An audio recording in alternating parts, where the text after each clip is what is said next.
कैसे हो? आप सबका स्वागत है एक नई चोचलेबाज वीडियो में। और आज की इस वीडियो में मैं ऐसे कुछ चीज़ों पर बात करूंगा। आज बात करूंगा इस वीडियो में मैं यूथ कॉन्क्लेव फोरम 2024।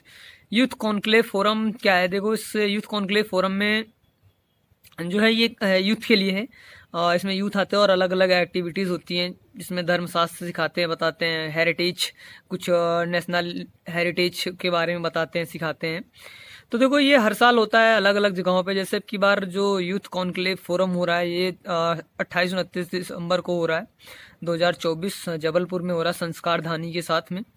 जबलपुर में संस्कार धानी एक बहुत बड़ा स्पिरिचुअल, मतलब ऐसे समझ लो एक ग्रुप है, शायद स्पिरिचुअल ग्रुप जो भी कुछ है। अगर संस्कार धानी के बारे में जाना तो आप जाइए, कब आप जाइए दशहरा में, दुर्गा पूजा में। तो ऐसे संस्कार धानी का एक बहुत बड़ा वहाँ पे प्रचलन है और काफ़ी अच्छा है जबलपुर में संस्कार धानी। तो यूथ फोरम कॉन्क्लेव में आपको चीज़ें होती हैं कि 2 दिन का इवेंट है। 2 दिन के इवेंट में आपको कुछ बुक समरी जैसे उसमें होता है, एक्टिविटी होगी कि आप बुक पढ़ोगे, 4 5 6 लोग जितने भी लोग हो, तो आप उस बुक की एक समरी बनाओगे, उस समरी को आप बहुत सारे लोगों को प्रेजेंट करोगे। ये सब सारी चीज़ें होंगी उसमें यूथ फोरम में। और कुछ एक्टिविटी होंगी, कुछ कल्चरल एक्टिविटी होंगी, स्पिरिचुअल एक्टिविटी होंगी, फिजिकल एक्टिविटी होंगी, मेंटल एक्टिविटी होंगी। तो ये सब सारी चीज़ें होती हैं। तो इसका मेन मोटिव ये है कि यूथ को कनेक्ट करना, उनको सही रास्ते पे लाना, उनको सही डायरेक्शन देना। और दूसरी चीज़ क्या है कि भारत के बारे में जानना, जो कि एक मिथ, मतलब एक क्या बोलते हैं, नैरेटिव सेट किया गया है लोगों के माइंड में।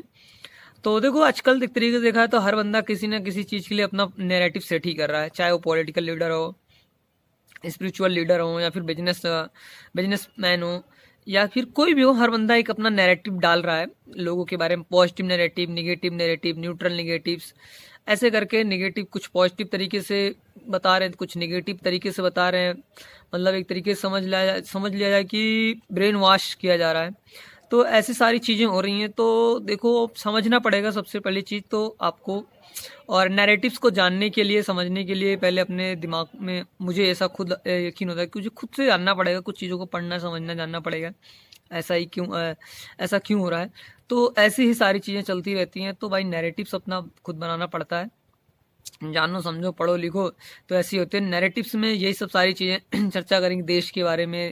इंडिया, मतलब क्या एक्सपेक्ट करते हो इंडिया को, कैसा भारत चाहते हो। तो जैसे आप, बहुत सारे लोगों को अपना अलग अलग मिथ मिथ होता है, अपनी विचारधाराएं होती हैं कि मैं भारत, समृद्ध भारत हो, खुशहाल भारत हो, भारत में आटा सस्ता होना चाहिए, डाटा डाटा से आटा सस्ता होना चाहिए, और भारत मतलब वर्ल्ड क्लास और विश्व गुरु बने, पॉलिटिकल पावर और इकोनॉमी पावर में बहुत अच्छा रहे, खूब तरक्की करे।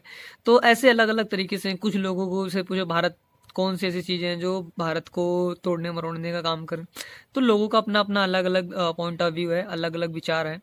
तो अपने अपने विचार रखने चाहिए। बट एक चीज़ समझो कि सिमिलर चीज़ें ही होती रहती हैं। कोई आपको हर एक किसी जो भी होगा, कुछ वो अपना किसी न किसी तरीके से पहले व्यक्तिगत फ़ायदा देख के ही आपको चीज़ों के बारे में बताएगा, जानेगा।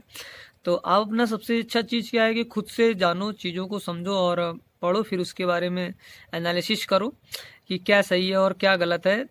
तभी चीज़ें हो पाएगी। नहीं तो माइंड में अगर खाली रहेगा तो कोई भी कुछ भी आके डाल के चला जाएगा। तो ब्रेन वॉश ज़्यादातर कर देते हैं लोग। तो ऐसी ही चीज़ें हैं। तो अपने माइंड को ब्रेन वॉश नहीं करने देना है, क्योंकि अक्सर आजकल ब्रेन वॉश हो जाता है। तो लोगों को ना, सच्चाई जो होती है ना, अगर आपका ब्रेन वॉश हो गया, मेरा ब्रेन वॉश हो गया ना, अगर आपको सच्चाई भी बताएंगे ना, तो सच्चाई भी यकीन नहीं करोगे, आपको सच्चाई से भी दूर भागोगे। आपको जैसे कोई बंदा कुछ बताया करना, तो आप ही उसको अपना दुश्मन मान लोगे, जो कि आपको रियलिटी बता रहा है। वो आपको उसकी बातें ना कुछ दिन बाद समझ में आएगी, यार भाई, ये दोस्त, ये मित्र, ये घर वाले, ये पड़ोस वाले सही बोल रहे थे।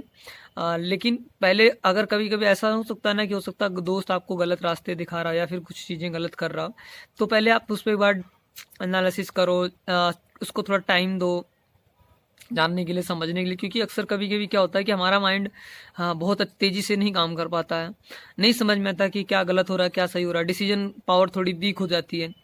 तो थोड़ा अगर उसको टाइम दोगे ना, तो आपकी डिसीजन पावर जो है ना, वो सही हो जाएगी। मतलब उसको समझ में आ जाएगा कि 2 3 दिन में, हाँ यार, ये इधर सही था, उधर वो है। बाकी अगर आपकी लाइफ में जो कुछ हो रहा है ना, तो होने दीजिए।